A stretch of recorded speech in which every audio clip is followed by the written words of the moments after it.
Boa noite a todos os amados, irmãos queridos. Boa noite a todos os amados irmãos. Em nome de Jesus Cristo, a gente continua. Estou aqui acertando esses detalhes para a gente estar nessa transmissão. Deixa eu ver se eu acerto aqui. Como sempre, né, irmão? Sempre procurando dar uma ajeitada. Vamos ver aqui mais. Aqui para cá. Vamos ver.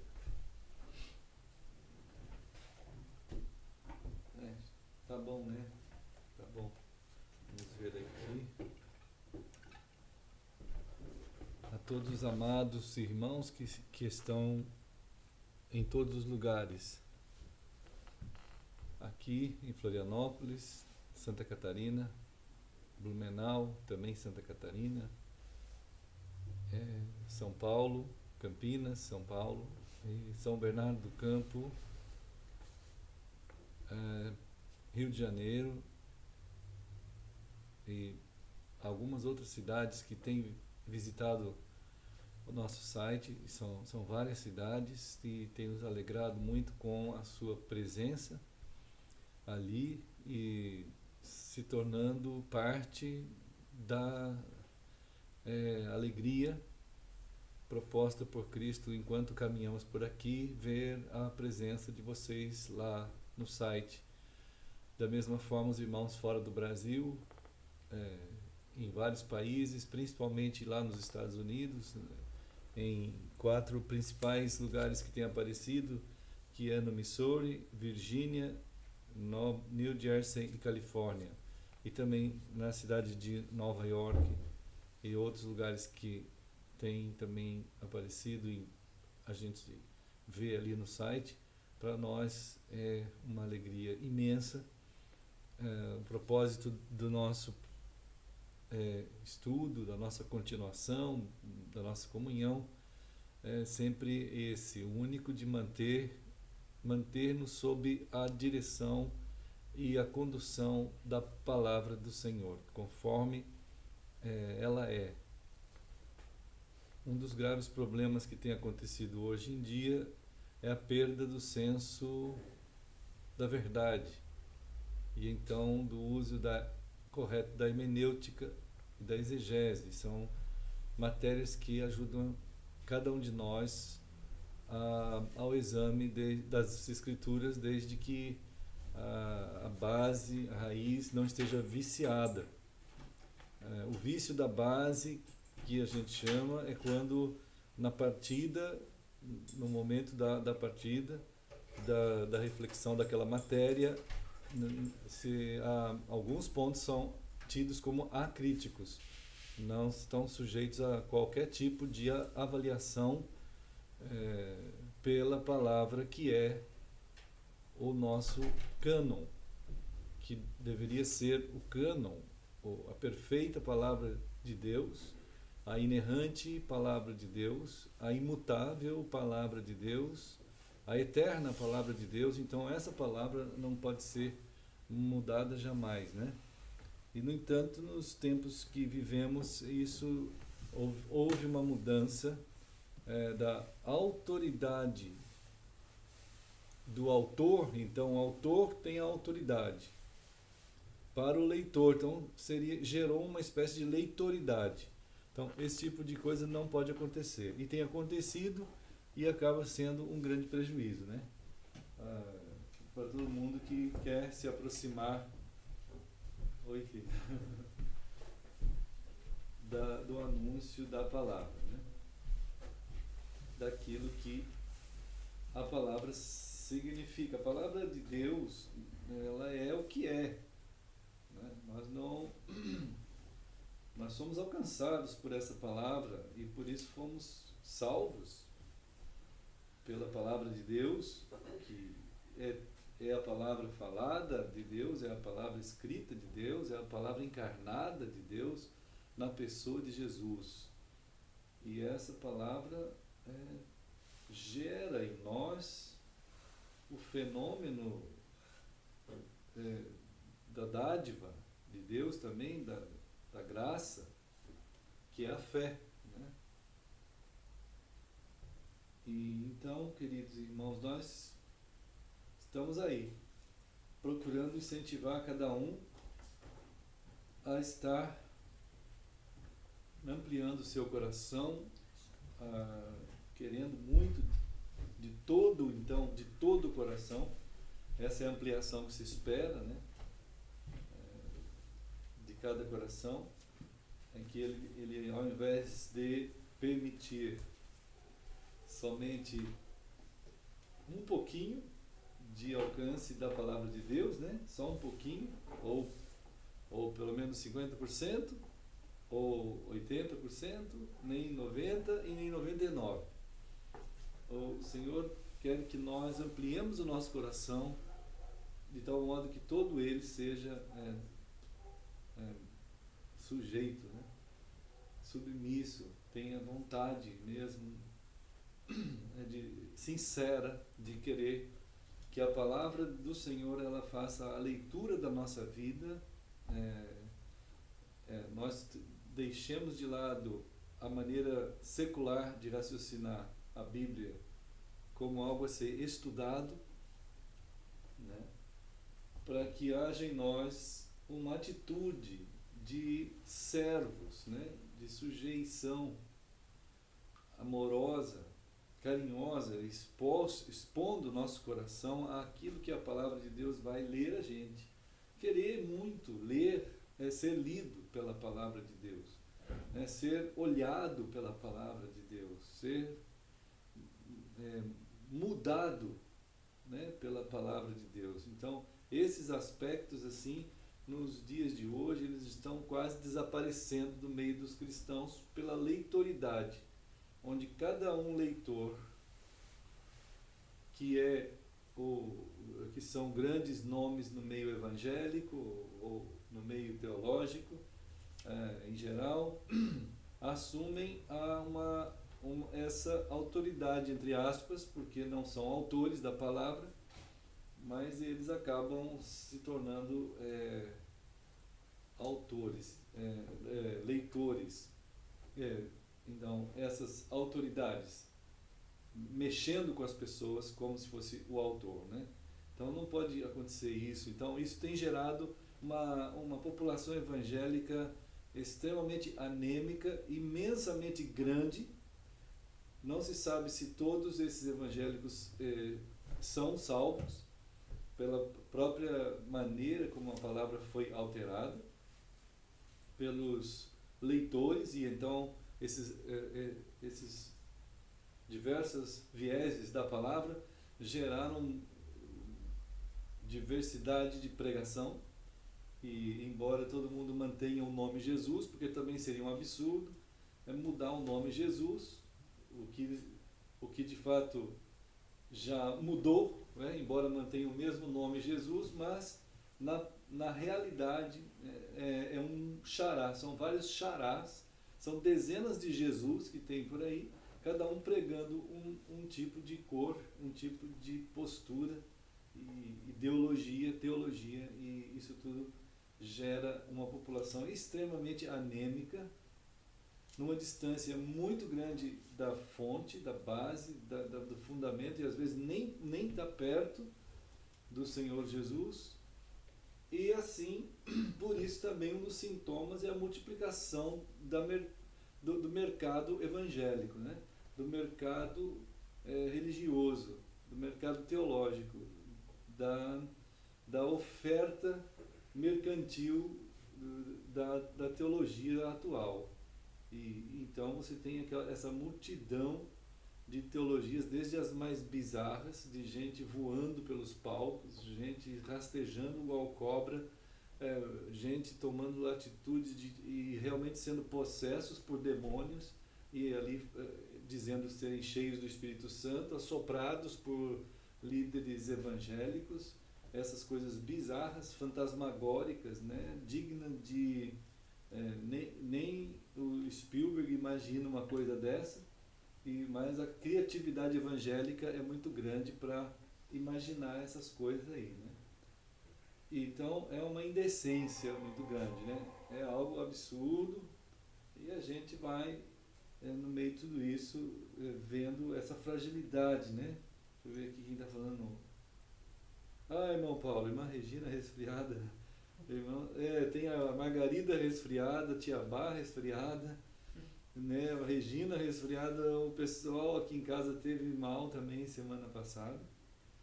Então, que Deus abençoe os irmãos aí onde os irmãos estão e nós estamos aqui compartilhando, né?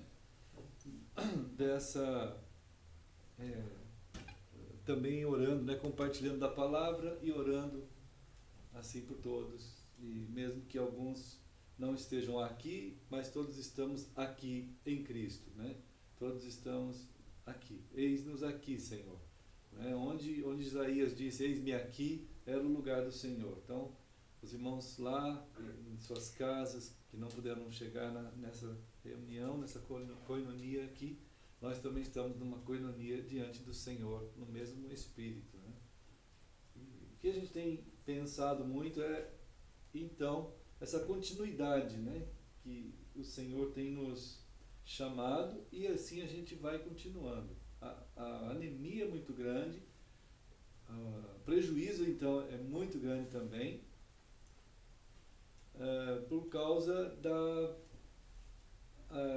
ausência de redenção, né? Ausência de redenção, isso é terrivelmente absurdo, né? Deixa eu ver aqui. Opa. Cristiano. Muito bem. Então, o ato de Deus mais valoroso ou mais grandioso, né, que a gente vê nas Escrituras é a vontade, é o ato de redenção que em Cristo é operado. Mas dada esse afastamento da palavra e ao mesmo tempo assume o lugar de Cristo pastores, denominações, atos absurdos, mirabolantes na história e atualmente tem tido uma quantidade imensa via escoamento tecnológico, né, que vem de diversos lados e o pessoal já não tem mais noção, a mentalidade das pessoas, ela está tão afetada que as pessoas não têm mais aquela condição de avaliação daquilo que significa ser de Deus de fato e ser eclesia do Senhor, família de Deus. Hoje o padrão de aferição é tudo que está aí. Então pegaram tudo que está aí, fizeram uma grande massa de torta evangélica, fizeram uma imensa de uma torta e tudo está bom. Puseram todo mundo lá dentro, fizeram uma massa bem gostosa, puseram lá um monte de coisa aceitável para todo mundo e virou uma orgia evangélica, um circo evangélico imenso e a coisa toda ficou aceitável e esse é o padrão. Né? Isso aí é o que é e a gente vê que nessa torta evangélica, que é a tortoridade hoje em dia que está regendo, já não se tem mais aquela redenção acontecendo. Né? Então, não que a redenção não aconteça por causa dela mesma. Há um embaçamento, há um desvio absurdo da centralidade absoluta e da unicidade do exclusivo Jesus Cristo da palavra de Deus. E não o Jesus Cristo xará que anda por aí, que são milhares e milhares. Então, esse prejuízo do nosso tempo é imenso. E cristãos com esse nível tão baixo de cristianismo, qualquer coisa é alvo da sua credulidade. Né? Então, tudo para que aconteça de modo um pouco exorbitante, mirabolante, um pouco expressivo, animista, essa maneira de surgir na frente dos seus olhos, em frente ao seu coração, é simplesmente um motivo de ir para o joelho, de adoração, de seguir, Então se segue uma infinidade de vozes, uma infinidade de posturas, e aquele que for mais competente para gritar mais, ou voar mais alto, ou fazer mágica, ou feitiçaria, ou criatividades diversas, que ele... Hein? Derrubar as pessoas, né, de dezenas de pessoas, ou mirabolâncias que não têm limite. Esses, quanto mais conseguirem afetar dessa forma o entendimento das pessoas, esses serão mais seguidos, né? Cristo mesmo, que é Cristo, não tem vez nesse meio todo aí. Então é um absurdo o que a gente vê, e surgem os conceitos daquilo que é sobrenatural e aquilo que não é sobrenatural, né? Então, quando você segue estritamente a palavra do Senhor, no molde da palavra, conforme nós vemos na Escritura de Deus, em comparação com essa histeria evangélica hoje em dia que existe por aí, é claro, surgem também os que são avessos à histeria.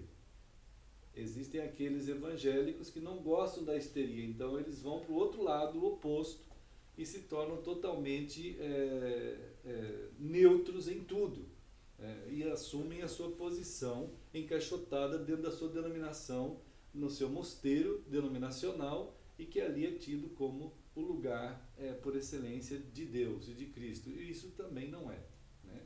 Então essas posturas extremas e absurdas que hoje são notáveis, acabam gerando nas pessoas ideias das faixas de ação de Deus, né, em que Deus ocupa o lugar assim da sobrenaturalidade, ou daquilo que os mais avessos à histeria atribuem a ser sobrenaturalidade, quer dizer, seria algo de Deus quando aquilo que a eles passa a ser sobre aquilo que ele possa entender. Então, na histeria coletiva, a sobrenaturalidade está cada vez mais exorbitante dentro daquilo que for mais circense. E na categoria dos que não gostam da histeria, a sobrenaturalidade é quase inacessível em nenhum modelo. É algo que não tem, existe, mas ele não sabe nem o que significa isso direito. Então são presas fáceis de um molde do mundo, né, de uma caminhada que o mundo está impondo, um formato do mundo, e não percebe que Deus é soberano sobre todas as coisas, né, que tudo veio dele, por meio dele e para ele. Então não existe uma divisão de fato do modo de Deus ver as coisas. Ele é soberano, não há nada sobrenatural, não existe nada que tenha uma categoria em que Deus esteja em determinadas ações e outra categoria em que ele não esteja, né? Uma vez catalogando Deus dessa forma, é claro que sempre a multidão de cristãos histéricos ou sem qualquer tipo de emoção são colocados em níveis extremamente baixos, mais ainda, porque por mais histérico que seja, sempre vai ter algo mais histérico ainda. Então vai gerar um tipo de mentalidade do coelho correndo atrás da cenoura naquele campo de corrida, e nunca vai alcançar, né? É uma armadilha simplória e que pega a maioria. E é claro, aqueles que são avessos à histeria não vão correr atrás de nada, nem vão sair para lado nenhum, porque para eles nada é válido. No entanto, o coração anseia e sabe que tem algo além, mas não ousa sequer imaginar onde que ele possa estar, ou onde ele mesmo esteja. Então é uma penumbra dos dois lados que encobre a verdade. Então Deus, o verdadeiro Deus na Escritura, aquele que é o Senhor soberano, né, majestoso Senhor, ele é sobre todas as coisas. E nós somos chamados a nos permitir, né, nos permitir conduzir pela sua palavra somente, para que a gente veja a cada dia a posição que ele nos coloca, né, que ele nos faz ser, que nos leva a ser. E então Ezequiel, né, naquele texto que de vez em quando a gente dá uma olhada, Ezequiel, ele Ezequiel 33, né?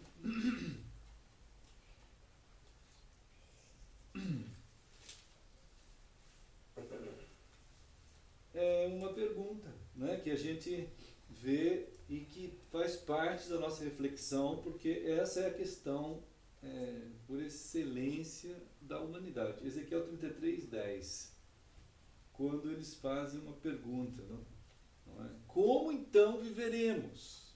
Né? Como nós vamos viver? Quer dizer, no meio de tanta devastação, né? Acharam aí, né? Ezequiel 33:10. As pessoas, irmãos queridos, eles geraram uma autonomia de vida por si próprios, né? Que o próprio povo de Israel gerou uma autonomia de vida, e essa forma autônoma, fora da palavra de Deus, fez com que eles morressem, né? Estivessem desfalecendo. É uma caneta? Não? Ah, tá. E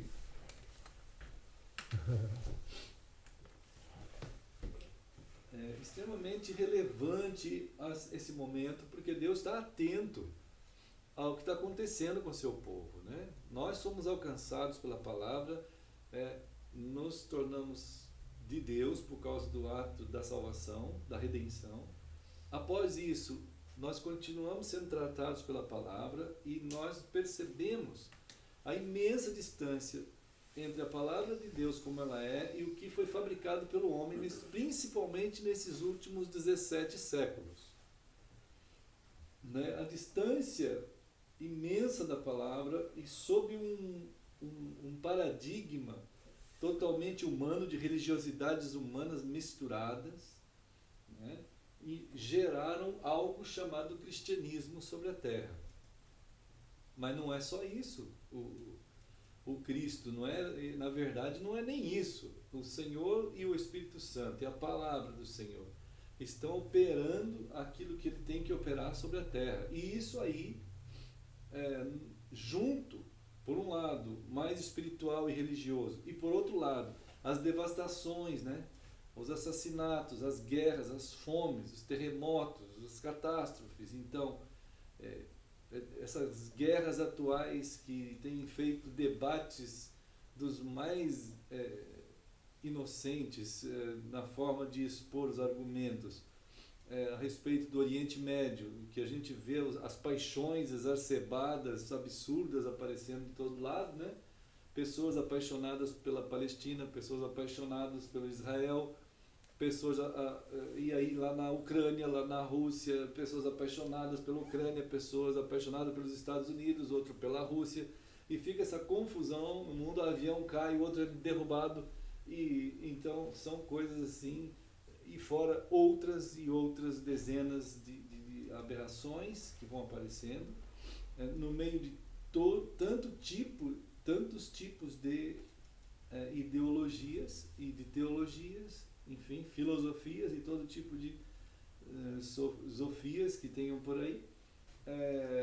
O povo de fato está perecendo, né? O povo vai perecendo, vão se tornando cada vez mais vítimas, mais vitimados por todo esse aparato, e vão se tornando um vale de ossos sequíssimos, como Ezequiel vai ver logo mais para frente ali um pouquinho, né? Que a gente vê lá no 37. Mas aqui, o desespero desse povo fez surgir uma pergunta no meio de tudo aquilo. Pelo menos isso, tanta confusão, fez eles perguntarem. E essa pergunta de como podemos viver, uma vez que nós erramos nas nossas formulações, nós imaginamos uma maneira de viver que foi gerada por nós mesmos, como ele diz aqui no versículo 10, nossas prevaricações, quer dizer, fomos nós que formamos essas ideologias, teologias e tudo mais. Nós fizemos isso por causa do nosso desvio de Deus. Nós nos desviamos da palavra de Deus. Então, nossos pecados, como fala aqui, né?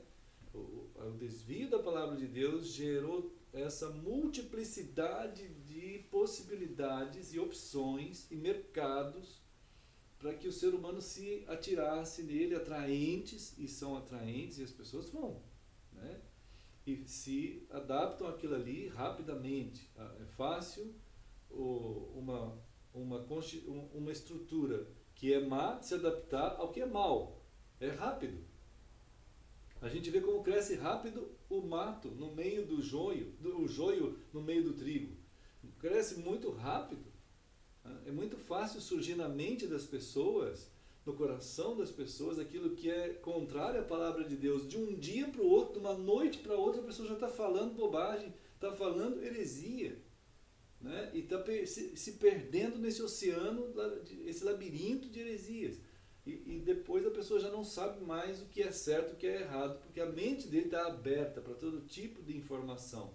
Mas acomodar o que está errado, que somos nós, a palavra de Deus, isso dói na pessoa, vai doer na pessoa, porque Deus vai chamar a gente para o único caminho, a única palavra, a única verdade, a única vida, que é Cristo, e mais nada. Você vai deixar de ouvir tudo e ouvir todos, vai deixar tudo e seguir somente a palavra do Senhor. Não vai seguir atrás de gente que voa, de gente que corre atrás de demônios, de gente denominacionalatria. Você não vai correr atrás de grandes pastores, você não vai correr atrás da histeria e nem da nulidade de sentimentos. Não vai ficar nos mosteiros ou não vai ficar nessas exposições de show da fé, essas coisas todas que as pessoas estão gerando aí. Você vai seguir Cristo conforme a palavra está aqui. A palavra de Deus fala conosco, né? Ela não é para ser estudada, nós é que temos que ser lidos, e ela vai nos ler e vai nos conduzir a esse quebrantamento de coração. Nessa ocasião, eles ainda fizeram a pergunta, né? Como viveremos? Como vamos viver? Então, quer dizer, nesses dias tão terríveis, o que vai ser o nosso norte, né? Onde que está o nosso norte? A bússola mostra um norte apenas, ela só tem um norte, né? Não tem 2, nem 10, nem 20, nem 1000, é um norte, o norte é Cristo, né? Agora, nesse meio todo, nós temos realmente que ter cuidado para ver qual é o norte da nossa vida, né? Entendemos pela palavra, ser a eclesia do Senhor, o povo do Senhor, somente possível viver pela palavra do Senhor, e viver conforme a palavra gera a gente para ser, né? Se nós tivermos uma forma como de uma sala assim, né? E nós queremos que essa forma aqui ela seja o próximo estádio da Copa do Mundo, não vai dar, né? Nós podemos até pôr o nome ali fora, Grande Estádio do Monte Verde, né? Para a próxima Copa na Rússia de 2018. O pessoal vai olhar aquilo e vai falar assim, mas isso é uma loucura. Mas nós vamos falar, não, mas isso aqui é um estádio, está escrito aí fora, está escrito estádio para a Copa do Mundo 2018, olha como eu escrevi, né? E na Rússia ainda. Aí o pessoal vai falar assim, mas esse pessoal é louco.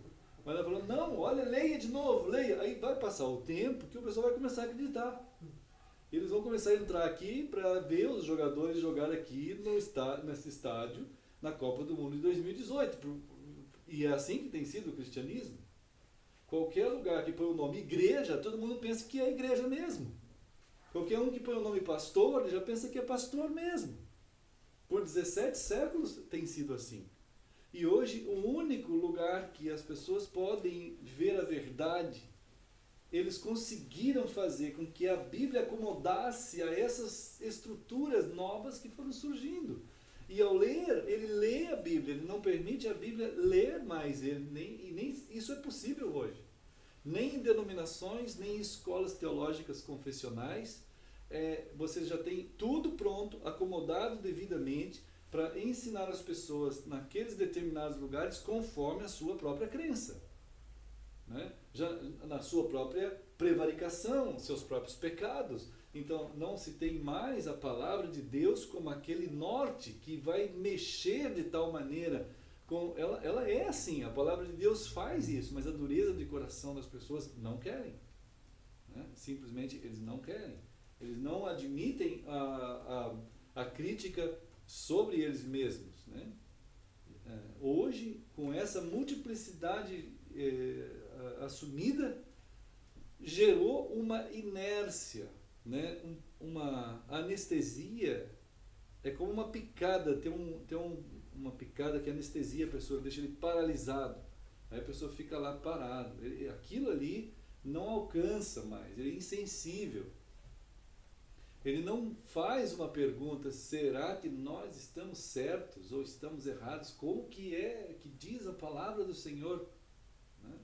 E assim se fez uma capa protetora no meio chamado evangélico, que deveria ser o povo do arrependimento, da conversão, da mudança da mente, né? Metamorfose, morphes, que é o profundo do ser humano, o caráter do ser humano, tem que ser mudado, né? É a mudança do caráter profundo do ser, né? Nós temos um corpo, quando temos 1 ano, ele muda, né? E vai mudando para um corpo de 5, de 10, de 15, de 20, de 30, de 50, de 70, de 80, esses a gente muda. Mas dentro de nós tem algo que não muda. Dentro de nós tem essa morfes que está dentro de nós, que não muda. É nesse ponto que Deus está querendo que aconteça a transformação pela palavra. Não adianta mudar o exterior por alguma forma religiosa, ou seja lá o que for. Precisa mudar lá dentro do coração. Lá dentro desse morfos, dentro da pessoa, o seu caráter tem que ser mudado, né? Então, isso é preciso nortear a nossa vida, né? Em Romanos, lá no capítulo 6, fala a palavra que nós fomos para dentro de Cristo, quando nós fomos alcançados por Ele, né? Nós fomos para dentro de Jesus. Nós fomos unidos com Ele, né? Diz o texto assim. E então, fomos batizados em Cristo. Então, quando você lê Romanos 6, quando a palavra de Deus fala contigo, conosco, com todos nós, sobre o que acontece conosco quando nós fomos salvos, fomos redimidos, alcançou-se, a redenção de Deus nos alcançou.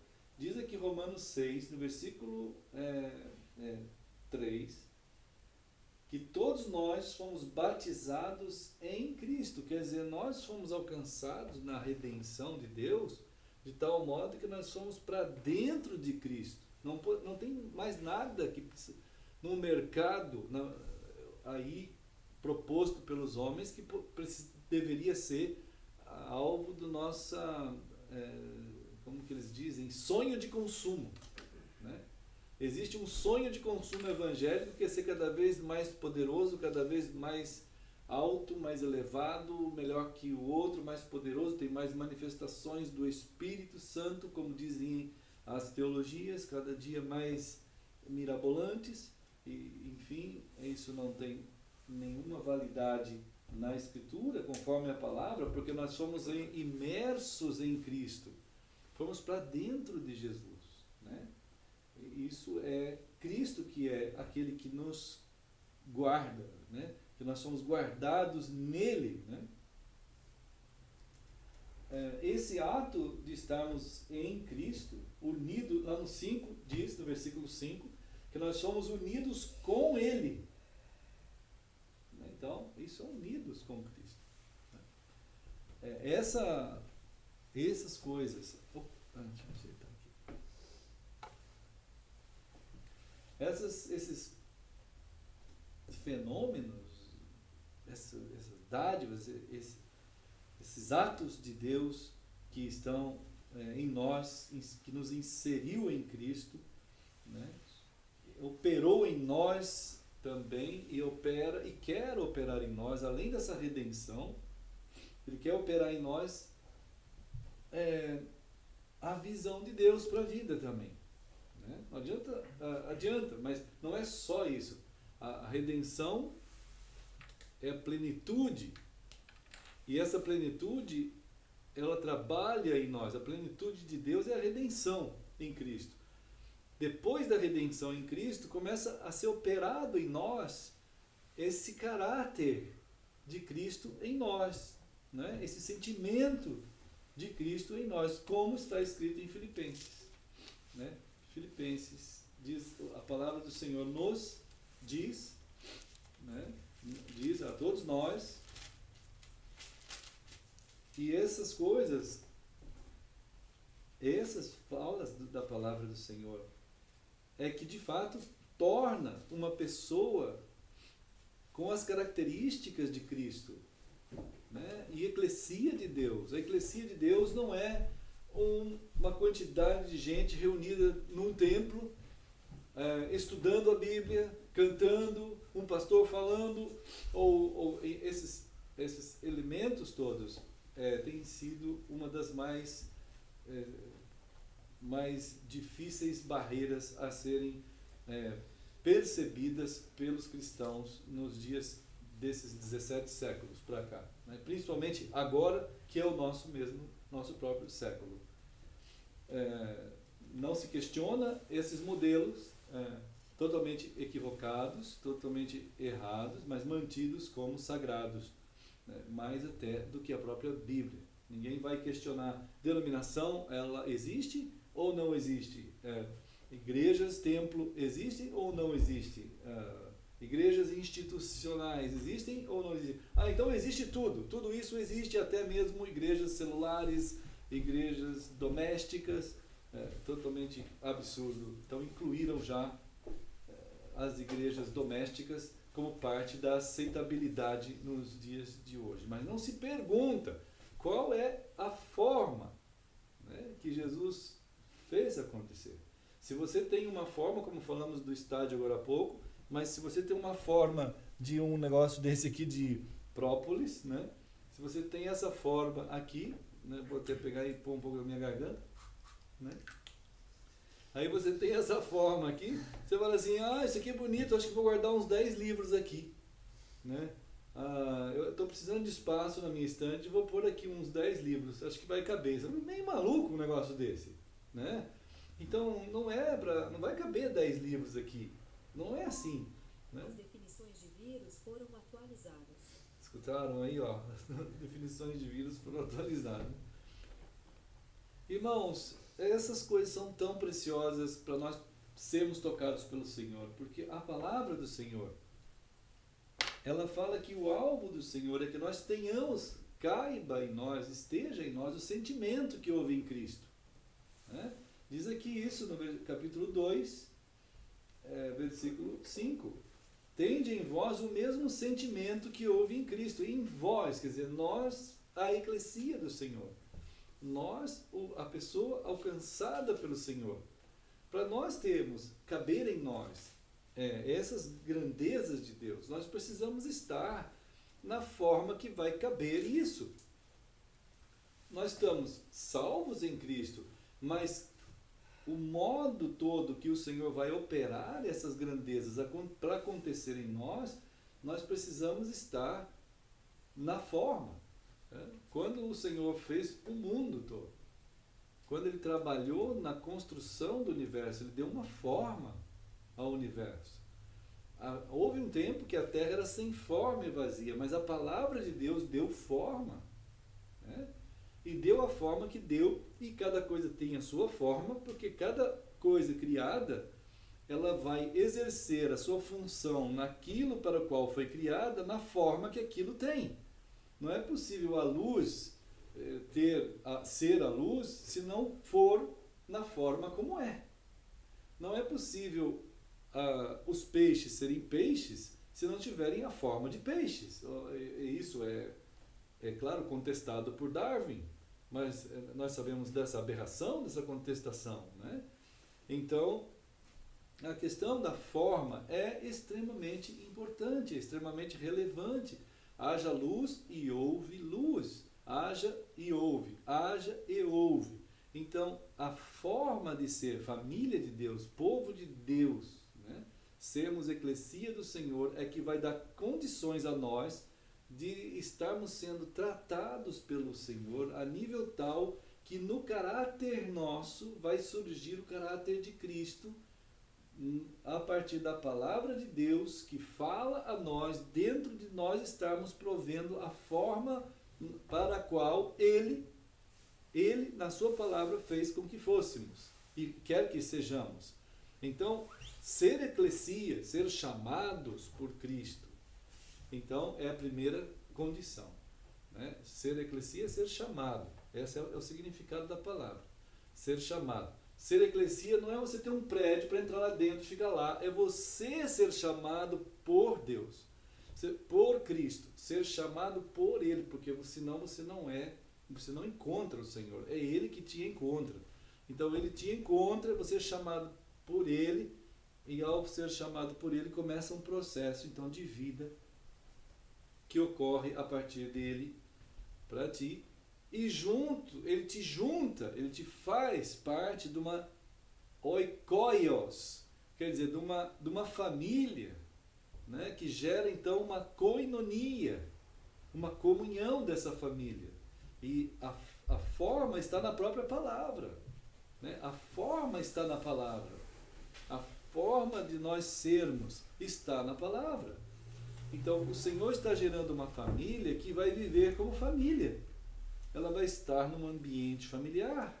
Ela não vai ter uma ideia, por mais que ela possa até ter uma ideia criativa, e não só teve ideia, como foi tentada por Constantino no ano 313, a partir dali, e realmente a tentação foi grande, quando Constantino oferta aos cristãos a liberdade, e aí então surgiu a imitação dos modelos de adoração às divindades romanas e adjacentes, com seus devidos templos para essas divindades, e os cristãos também acharam que isso era possível fazer por diversos fatores, diversos motivos, menos consultar a palavra de Deus, né? Eles consultaram o modelo romano, o modelo grego, o modelo dos povos todos em volta, e não consultaram o modelo da palavra de Deus. Não se deixaram consultar, ser tocados, ser conduzidos. E assim começa o processo em que as pessoas mudam a forma de ser eclesia e não vai ter condições de caber ali dentro daqueles que estão numa forma errada, aquilo tudo que o Espírito Santo quer fazer acontecer naquelas pessoas. Essa é uma dinâmica do Espírito Santo, é uma dinâmica de Deus, que Ele mesmo se fez carne. Deus se fez carne, então Deus se tornou ser humano, né? Ele se fez conforme a forma humana. Jesus veio resgatar o ser humano. Ele podia ter se tornado o quê? Um animal, podia se tornado um cavalo, se tornado uma árvore, ele podia se tornado um sol. Não, ele se tornou um ser humano, ele tomou a forma humana. Então, a realidade de Deus mostra a relevância da forma. Coube o ato de Deus na forma humana de Jesus. Ele se torna um ser humano e é um ser humano, né? Ele se fez ser humano, se tornou carne. Então não houve negociação de forma, né? Então ali está acontecendo um ato de Deus que mostra ao mesmo tempo também a importância de nós mesmos também assumirmos a forma que o Senhor quer que a gente tenha, né? Na sua palavra, família como família. É claro que nós falamos várias vezes que a família tem sido devastada nesses últimos 3 séculos principalmente. Chegamos hoje com famílias questionadas de tal maneira que quase já há um pensamento natural de se achar família de qualquer jeito, isto é, não precisa mais ter uma casa, não precisa mais ter um pai, não precisa mais ter uma mãe, não precisa mais ter filhos, não precisa mais nada do que era a forma original de família, isto é, um pai, homem, né? Uma mãe, uma esposa, mulher. Então, homem e mulher, marido e esposa, os dois, nessa forma, juntos, abençoados então por Deus, vivendo dessa forma, dentro de um ambiente que eles têm a condição de estar sendo alcançados por todas as grandezas de Deus que são cabíveis a eles para passarem para os seus filhos, naquela forma, e então ali eles tomam aquela condição e seguem isso tudo. Essa maneira padrão, canônica, isso é hoje questionada ao extremo, e muitos evangélicos até não tem problema, filho pode ser terceirizado, pais não precisam cuidar dos seus filhos, eles podem ir para os campos de concentração de crianças desde 2 meses, 1 mês, dias de vida. Isso é conveniente, isso é bom, isso é bênção, diz alguns. Né? Isso é bênção, isso é um absurdo, mas aceitável hoje. Não se mais se preocupa com a forma. A mulher, com o ataque diabólico sobre ela, dando a entender que ela precisa ser igual ao homem na visão que o diabo acha que ela não é, e deu a ela a compreensão de que ela não é, quer dizer, nós temos diferenças, ao mesmo tempo temos igualdade, somos seres humanos, cada um é diferente, mas não é competitivo isso. Isso é uma completa, um se completa, eles juntos se tornam bênçãos. Não é para um achar que é mais ou menos, mas o diabo conseguiu colocar isso na cabeça da mulher, gerando um machismo feminista ou um feminismo machista. E então trabalha de tal maneira dentro do coração feminino que ela tem que ser pastora, ela tem que ser presidenta, ela tem que assumir todas as formas de liderança, ela tem a sua sensibilidade, a sua compleição, a sua dádiva, e ela está tirando fora isso, querendo ser um homem, quer dizer, ela está tentando assumir uma função que não é dela, não cabe a ela. Não é por menosprezar, mas ela já não se entende que na sua função existe dignidade e honra. Se não for igual um homem, ela não tem dignidade nem honra. Isso é um absurdo, né? Então, mas se conseguiu devastar a consciência feminina, masculina e das famílias.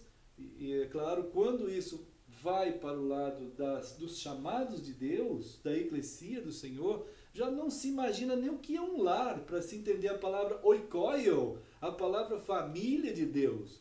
Família de Deus pode ser qualquer bando, em qualquer lugar, de qualquer jeito. Quer dizer, isso tudo é uma teologia gerada a partir de uma mentalidade dos séculos, dos tempos, que impôs sobre cada ser humano, sobre cada cristão, o modelo dos séculos.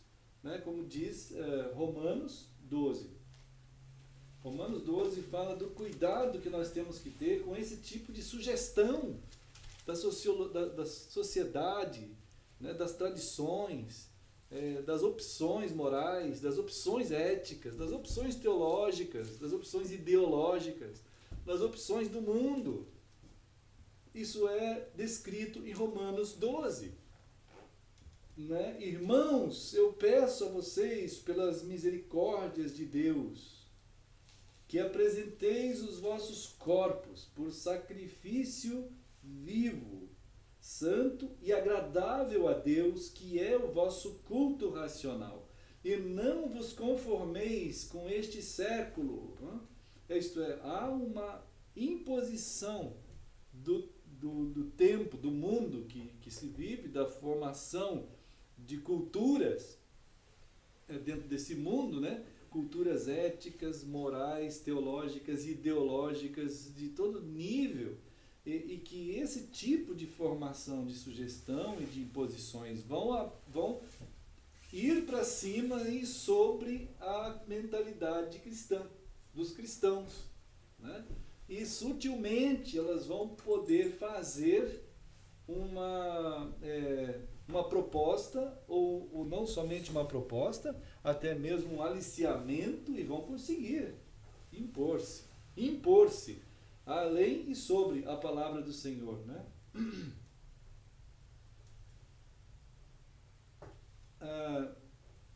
Nós lemos em Hebreus 12 também, né, que nós precisamos, para que essa forma de Deus ocorra, nós já vamos voltar para Romanos 12 daqui a pouco também, mas essa forma de Deus ocorra em nós, e não só a forma, mas tudo que Ele quer pôr dentro dessa forma, né? Hebreus 12, esse conteúdo, né, dessa forma.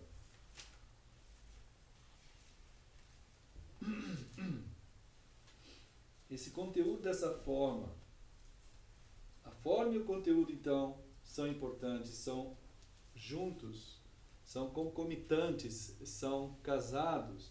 Então ele diz assim: nós estamos rodeados de uma nuvem imensa de testemunhas, desembaraçando-nos de todo o peso e do pecado que tenazmente nos assedia. Corramos com perseverança a carreira que nos está proposta. Hebreus 12, 1. Então, há da parte de Deus uma carreira para nós proposta. Essa visão da carreira de Deus para nós, ela deve mover o coração nosso a estar firmes, sendo moldados, sendo conduzidos pela palavra. Foi isso que Jesus no Getsemane, como nós vimos outro dia, ele sabia que ele estava indo para a cruz, né? Ele foi tentado lá no Getsemane a desviar-se da cruz, e ali naquela luta ele soou sangue, a agonia era muito grande. Os motivos, os tipos de tentação que Jesus passou, a gente não sabe, mas foram tão intensos que ele soou sangue na agonia daquela hora, né? Então, muitas vezes nós somos tentados, e o cristianismo, os cristãos que fizeram gerar um cristianismo, não soaram sangue. Alguns morreram, mas não foi o suor do sangue, do perceber a sua distância. Alguns sim, alguns morreram exatamente por isso, por perceber que que a palavra de Deus estava sendo alterada, e eles não quiseram. Alguns foram assim. Então a palavra do Senhor está chamando a nossa atenção para que há uma carreira, há um caminho, há um propósito, há uma identidade em nós, há uma forma que devemos seguir, conforme a palavra de Deus nos gera assim. Há um conteúdo que o Espírito Santo quer colocar em nós para que nós sigamos essa carreira de Deus proposta a nós, não feita por diretorias de igrejas, por diretorias de denominações. Não existem um corpo, só tem um cabeça. O cabeça do corpo de Cristo é uma cabeça apenas, é Cristo. E dessa cabeça tem um corpo, um só corpo. Não existe nem um corpo com dezenas de cabeças e nem uma cabeça com dezenas de corpos, né? Então seria uma monstruosidade. E o corpo e a cabeça trabalham juntos. Se a cabeça pensa o que tem que ser feito, o corpo vai e faz o que tem que ser feito. É assim que é a palavra de Deus a respeito de nós. Mas é possível o tempo todo a geração de lideranças. E nós não temos liderança na Escritura, nós temos servos na Escritura. O líder a gente tem um só, que é Cristo. E os servos na Escritura, eles têm uma qualidade única em todos eles, que é a submissão absoluta ao cabeça único que é Cristo. E todos terem a mesma visão e a esperança e o esperar de que o movimento que for feito na forma que é real e a realidade de Deus se expõe em nós como famílias que andam sobre a terra, né?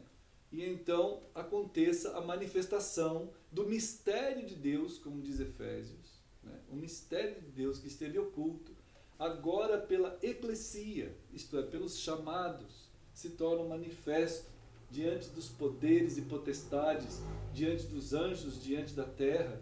Nós manifestamos, mas desde que nós mantenhamos os nossos olhos, diz aqui em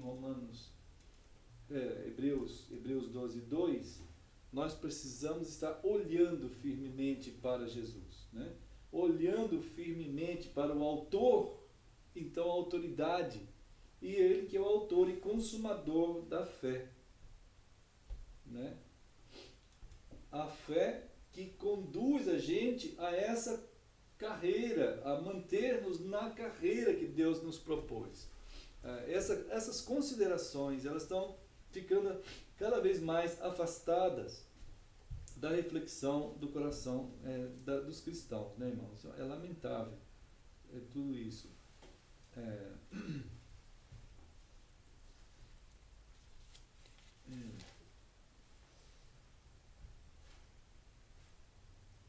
Primeira Coríntios também, deixa eu ver aqui. 1 Coríntios 15 faz uma advertência também. 1 Coríntios 15.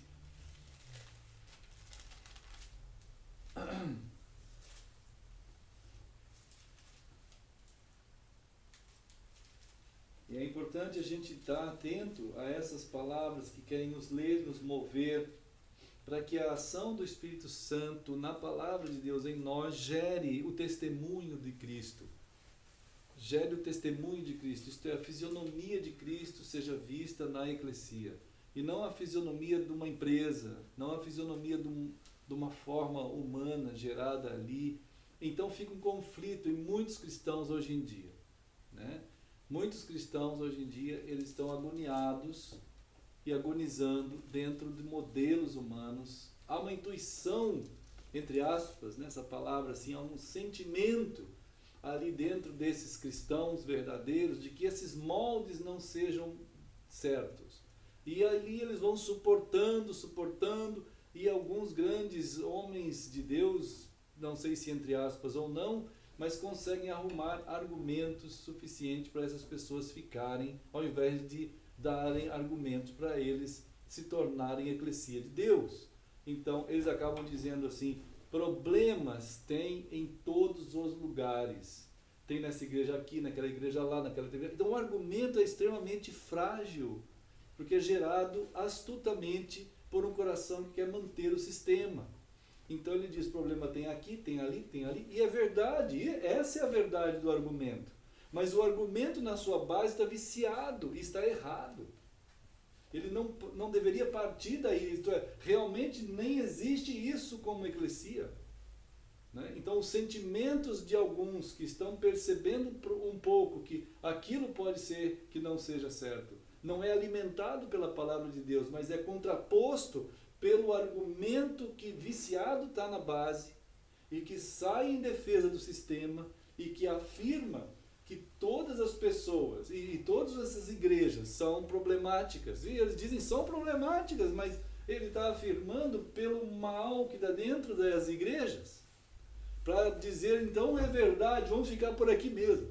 Então é algo absolutamente absurdo, né, por diversos pontos desse argumento. Mas é suficiente para muita gente, é verdade, então é melhor ficar por aqui mesmo. E alguns, então, não tendo argumento algum, mas vendo que continua estranho aquela situação, eles saem e ficam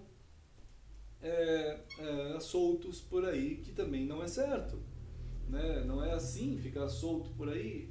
E, então, tem um autor, recentemente lido por mim, que ele tentando trabalhar esses que saíram de qualquer jeito, ele usou um argumento do Sam, né? Ele disse assim que tem um cara chamado Sam, né? Que ele estava numa dessas igrejas aí, denominacionais, institucionais, e ele então, de repente, ele quis sair e saiu, né? Aí foram na casa dele e de outros, alguns que também queriam sair, e lá na casa deles começaram a formar os estudos bíblicos entre eles. Que coisa linda, que coisa maravilhosa. Então, aquele estudo era lindíssimo, o pessoal chorava, o pessoal cantava, o pessoal lia a Bíblia. Então ficava assim maravilhoso aqueles estudos lá dentro, e era uma coisa bíblica, parecia o Novo Testamento, né? Aí conforme o Sam ia vendo aquilo ali, ia crescendo, crescendo, crescendo, e aí começaram a falar assim, olha, precisamos comprar bercinho, precisamos comprar livro, precisamos comprar Bíblia, precisamos pagar isso, pagar aquilo. Aí começou a formar comissão disso, comissão daquilo outro, aquilo outro. Daqui a pouco eles estavam institucionais, e aí o autor do livro diz assim, olha, isso é uma piada, todo mundo ficou institucional, mas eles diziam que era bíblico, agora são igual nós, né? Então, esse autor, ele trabalha dentro da ideia do chamado marxismo cultural, né? O marxismo cultural, que é uma maneira da gente estudar os domínios de massa, né? Para dominar massas, desde tempos remotos, né, o ser humano usa isso. É que recentemente, nos estudos do marxismo cultural, a gente tem um termo chamado idiota útil. Né? O idiota útil é o elemento que fica em contato direto com o povo ali para fazer aquela tarefa por diversos fatores, implantar ou o medo ou o amor por aquele sistema que está lá. É como na cultura ocidental, nessas tentativas que a gente vê aí, de implantação do comunismo, a gente vê os idiotas úteis lá derrubando banco, destruindo banco, jogando bomba, gritando, enfim, tem pessoas sinceras que vão nesse meio, mas são sempre dominados pelos idiotas úteis, que são as pessoas assim que ficam lá na linha de frente, né? E uma vez essas pessoas tendo feito o que fizeram e adequadamente feito segundo a doutrina que eles querem pregar, isso, no caso do comunismo, geralmente os idiotas úteis eram eliminados, eram destruídos, porque eles podiam se mantidos ser idiotas úteis de outro grupo também depois. Então matavam eles todos. No meio religioso, que é praticamente igual ao meio comunista, trabalhando as massas e tentando manter as massas ali calmas e dando pão e circo para as massas, através dessas feitiçarias, idolatrias e mágicas e shows. Então tem que ter os idiotas úteis. E o Sam é um idiota útil, né? Ele fica operando um tipo de argumento que não é um argumento bíblico, é um argumento voltado para tentar alcançar as pessoas simplórias para que eles mesmos novamente voltem ao sistema e fiquem lá no sistema. Mas em nenhum momento se procura dizer a essas pessoas que realmente reflitam profundamente na Escritura. Mas se você ler o livro desse autor, que ele é um dos mais inteligentes nessa área de tentar dissuadir as pessoas de pensar, ele mesmo coloca em vários capítulos que a questão cristã, na sua base, no tempo do Novo Testamento, todos eles operavam com muita eficácia, sendo daquela forma, e não precisavam em nenhum momento ser instituição, né? E eles assim fizeram por 300 anos. Como ele mesmo diz, depois se tornou instituição pela forma que foi necessária ser assim. Então esse argumento é extremamente bizarro, quimérico, fraco, mas é aceitável na grande maioria da anêmica consciência e espiritualidade atual.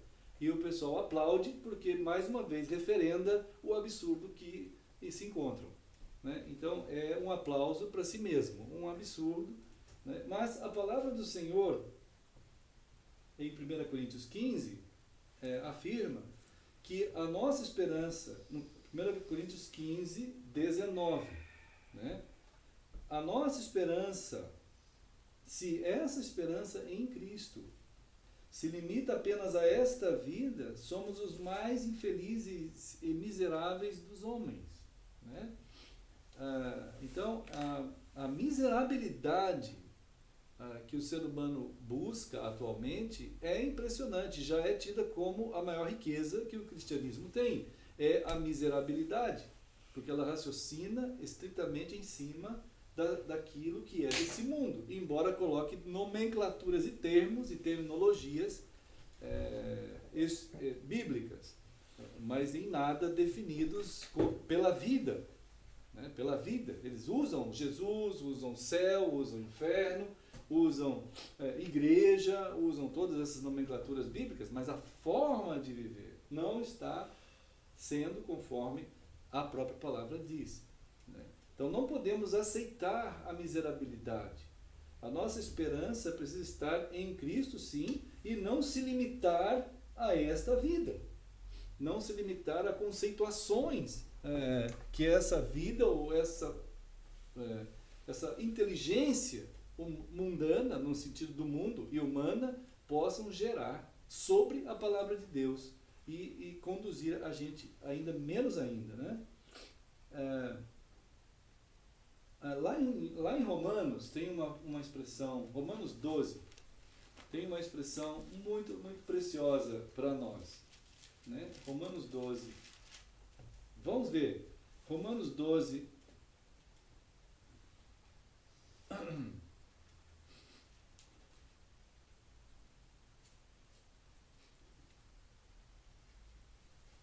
Romanos 12 no versículo 2, no 1, versículo 1, também no 2, né? Mas aqui no 1 diz assim, ó: eu peço, irmãos, pelas misericórdias de Deus, que apresenteis o vosso corpo. Então, esse ato da gente apresentar o corpo da gente, né, é você se tornar presente diante de Cristo, diante da palavra de Cristo, que é o único jeito de você, de fato, ser movido e moldado pela palavra de Cristo. Então, você tem que se apresentar, se tornar presente, isto é, junto com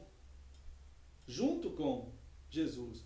Você não precisa, esse é um exercício, talvez dos mais terríveis de ser feito hoje, porque tem muitas ideias, mentalidades já formando a cabeça dessa pessoa, em que ele mantém ali e ele quer estar junto de Cristo. Ele diz, eu quero estar junto de Cristo, mas eu não vou deixar nada disso que eu já aprendi até aqui, ou que foi a minha forma até aqui. Parece um catolicismo tradicional, né? Quando antigamente, até 19 anos, eu era católico, eu ouvi muito isso. Meu avô era isso, meu tataravô, meu pai, meu tio, minha família, todo mundo era assim, então eu também vou ser assim, ninguém me muda. Eu pensava, isso é um absurdo, ninguém pensa mais, né? E eu jamais imaginei naquele tempo que um dia eu fosse ver a mesma coisa no meio evangélico, né? Que hoje eles não pensam mais, quer dizer, não tem a faixa de raciocínio, não é mais raciocínio lógico, né? Como fala aqui no versículo 1, culto racional. Está vendo a palavra aqui? Culto racional significa uma adoração lógica, uma adoração integral, uma adoração em que tudo é verdade, não é só um pouco que é verdade, é toda a verdade. Então, o culto, ele só é culto quando você está querendo e vivendo toda a verdade. Isso aqui é lógica. Lógica significa que a verdade que você está indo nela e vivendo é toda ela. Mas o meio evangélico, ele conseguiu anular uma grande fatia de crítica sobre si mesmo. Ele já não, e se ele questiona, se ele tem a coragem, alguns que têm a coragem até de pregar, como a gente vê hoje pelas TVs e pela internet, grandes nomes do meio evangélico pregam essa mesma palavra, mas eles não mudam a forma. Isso é um culto não racional, não lógico, não integral. Eles estão simplesmente anunciando algo e não vivendo aquele algo. Então isso é um absurdo, não é culto. E muita gente diz assim, olha, mas tal pastor, tal outro, falaram as coisas maravilhosas. E é maravilhoso mesmo. As palavras são, mas as pessoas não permanecem dentro daquela forma, né? Eles mantêm-se ali naquela forma que não é da palavra do Senhor e dizendo que maravilha que é a palavra do Senhor. Mas isso não é uma contradição, nonsense. Isso é um negócio absurdo, né? Então, mas o pessoal tem sido levado assim. Mas ele diz assim, apresente a sua vida, que dessa forma, teu corpo, como a gente disse, o corpo vai junto com a cabeça. Jesus está indo para um lado e o corpo está indo para o outro. Isso é uma aberração, né? Não se pode conceber algo dessa forma, né? O sacrifício vivo é isso. A gente ouve hoje em dia pessoas que estão aliciando milhares e milhões pelo mundo de pessoas, dizendo assim, você agora vai entregar o teu sacrifício lá no altar. E a pessoa já imagina em dinheiro, né? Ele imagina em bens. Mas a palavra de Deus, não, você que é o sacrifício. Eu que sou o sacrifício. Eu que preciso me ofertar perante Cristo, e não perante um templo ou perante uma denominação, mas perante Cristo. E Ele vai me fazer o corpo dele, para que os meus bens, ou seja lá tudo que eu tenha e seja, também estejam a serviço dele, do Senhor. Eu principalmente, eu, né? Meu ser. Esse tipo é verdadeiramente um culto que é agradável a Deus, né? Agradável é uma palavra importante aqui. Agradável significa que traz satisfação. Isto é, por quê? Porque foi inteiramente Cristo nele. Inteiramente Cristo. Ele foi integral, ele entregou o seu corpo, ele se apresentou, né? Se apresente aqui o soldado tal. Lá no exército se fala assim. Se apresente aqui no comando o soldado tal. Aí ele não vai. Aí o comandante vai lá e fala assim, por que você não foi? Eu falei, mas eu fui. Eu estava lá em pensamento. Né? Não pode, você tem que ir. Né? Se chamou o teu nome, você tem que ir. Se você é o que você é, lá, o soldado, você tem que estar. Você tem que se apresentar. Né? Há uma contradição muito grande hoje em dia, e a palavra do Senhor está chamando isso à nossa atenção. Né? Esse ato de ser agradável a Deus, de ser completo, de estar pleno inteiramente em Cristo, então isso é agradável. Agradável significa que satisfez totalmente a Deus. Satisfazer totalmente a Deus é quando você está totalmente em Cristo. Não tem outro jeito, né? Satisfazer e ser agradável a Deus é satisfazer totalmente a Deus. Como que alguém satisfaz totalmente a Deus? Se ele estiver totalmente em Cristo, com o seu corpo, com a sua vida, na sua forma, no conteúdo gerado dentro de si, faz gerar essa forma, né? Então, agradável a Deus, isso é agradável a Deus.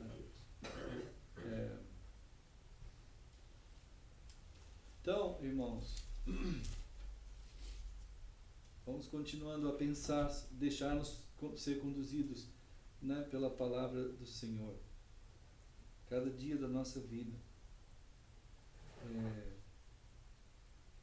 Nós somos chamados a entender que também somos um contraponto no mundo. A gente é um contraponto, né? O ser contraponto significa quase estar no lugar oposto.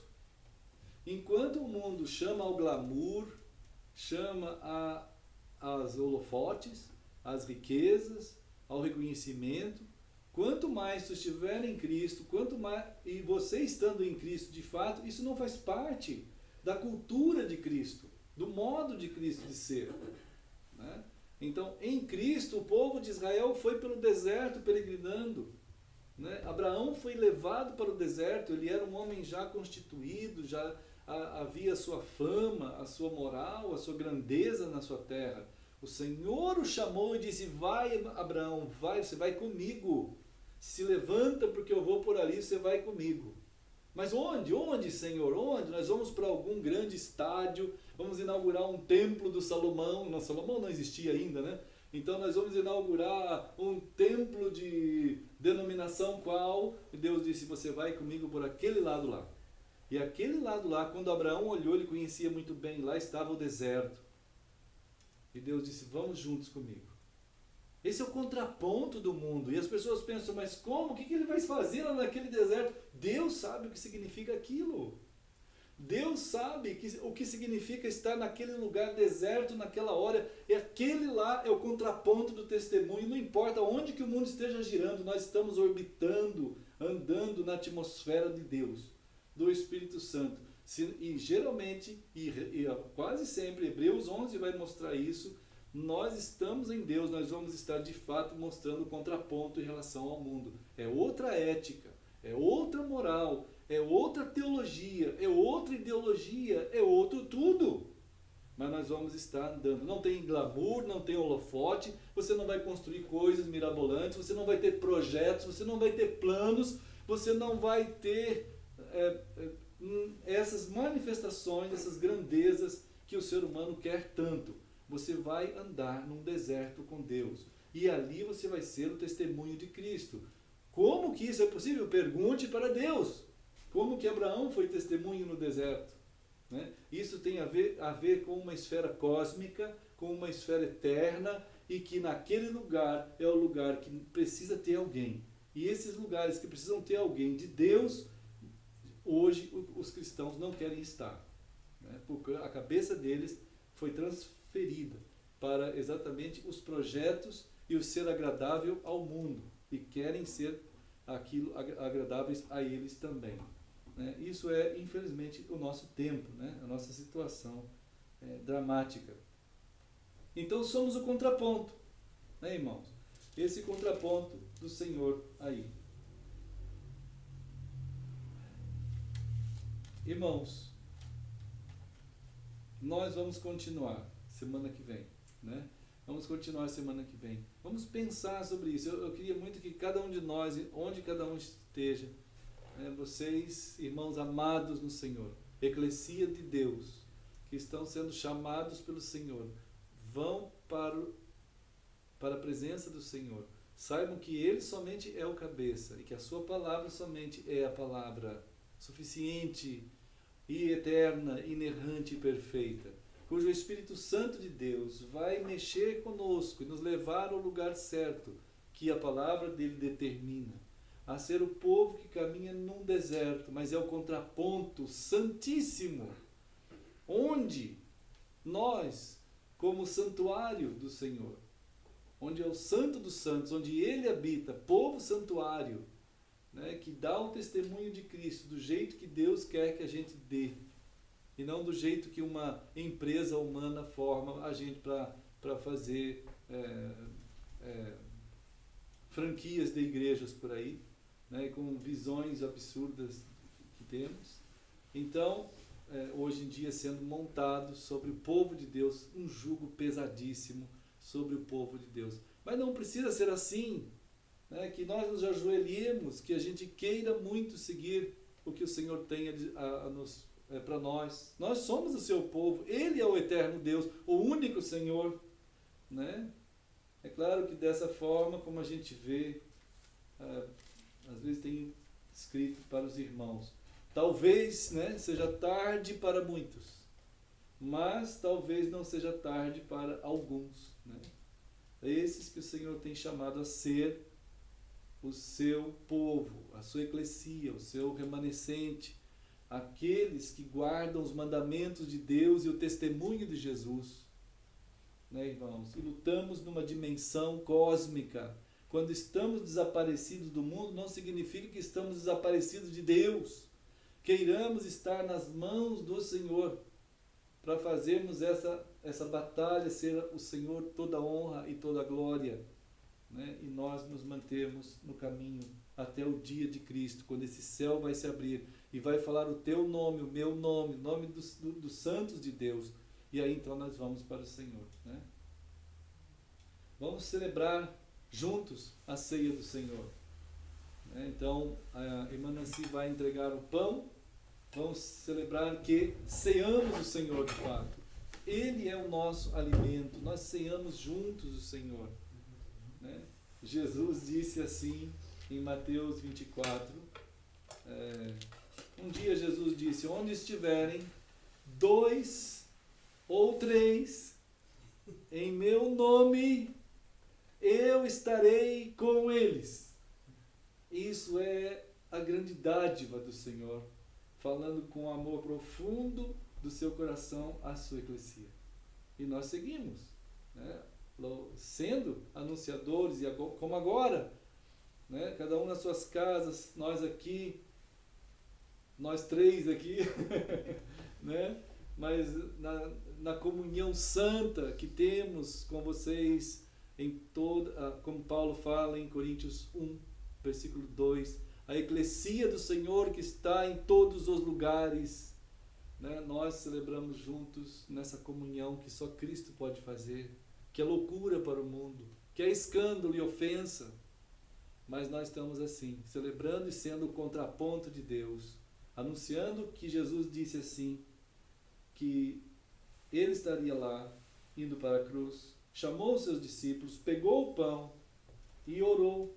Então vamos orar, irmãos. Senhor, querido Senhor, eis aqui em todos nós, eis aqui, Senhor, a tua eclesia, Senhor, o teu povo santo, santo porque tu és santo, separados por ti. Senhor, nós estamos aqui celebrando que nós nos alimentamos do Senhor. O Senhor tem movido o nosso profundo do ser, nosso caráter, a sermos iguais a Ti, pela Tua palavra, não porque podemos alguma coisa. Estamos celebrando aqui que é possível, ó Deus, tudo do Senhor em nós, nas nossas miserabilidades, nas nossas impossibilidades, na nossa morte. Tu vieste e tocaste a nossa vida. Tu és o nosso alimento, Senhor Jesus. Estamos aqui orando em nome do Senhor. Amém. Então, partiu, deu aos discípulos, dizendo: tomai, comei, isto é o meu corpo. Irmãos amados, como Jesus nos ensinou e fez, vamos fazer.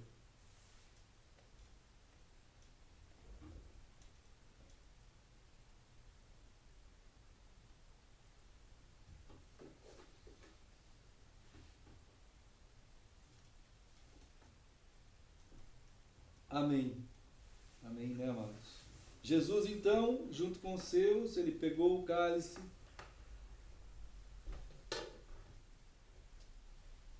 assim, no momento de cuidado com os seus, procurando dar a eles a graça da palavra e a apresentação do resgate, da redenção eterna do Cordeiro de Deus que estava ali na frente deles, e que o Novo Testamento estava sendo escrito com seu sangue.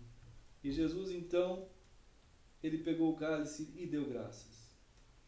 Senhor Deus, nós estamos aqui dando graças, porque é por tua causa, pelo teu corpo, pelo teu sangue, que nós fomos alcançados e remidos, e o nosso nome está escrito no livro da vida do Cordeiro. E nós estamos aqui celebrando o Senhor, Pai, na continuidade do nosso agora, dos nossos dias, de que há de chegar um dia assim igual esse, em que Tu virás do céu em poder e glória. E nós estamos anunciando, Senhor, que a partir daí nós estaremos juntos no céu do Senhor. Damos graças em nome de Jesus. Amém. Então, deu aos discípulos, dizendo: bebei dele todos, porque isto é o meu sangue, o sangue da nova aliança, derramado em favor de muitos para a remissão de pecados. E digo-vos que desta hora em diante eu não beberei deste fruto da videira, até aquele dia em que o hei de beber o vinho novo convosco no reino de meu Pai. E como Jesus nos ensinou, irmãos queridos, vamos fazer.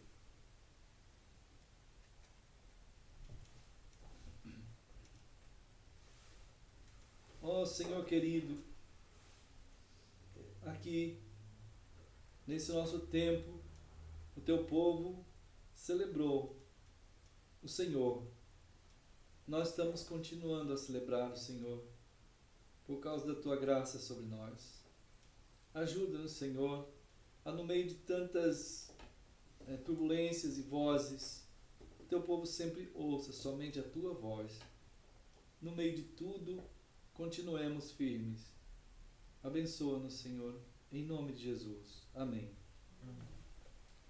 Irmãos queridos, então, nós estamos, cada um, continuando os dias. Que Deus abençoe os irmãos, abençoe a Tia Bá, a Margarida, a Regina, vários irmãos que estão assim acamados, e nós vamos fazer um tchau aqui. Tchau, queridos, Deus abençoe, um grande beijo em nome de Jesus, amamos vocês, Deus abençoe todos, amamos vocês, um beijão para todos em nome de Jesus, queridos irmãos.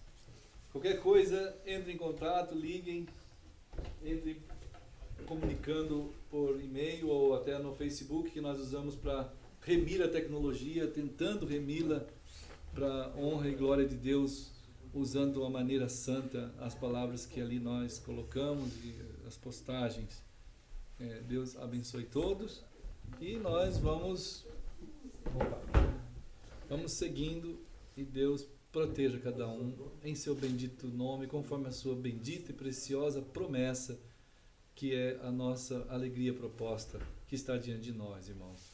O Senhor nos deu uma memória de futuro, e isso é guardado pelo Espírito Santo de uma maneira tão linda. Então, Deus abençoe todos. Né, queridos? Então, vou desligar aqui, irmãos. Com saudades, desligarei. Deixa eu ver.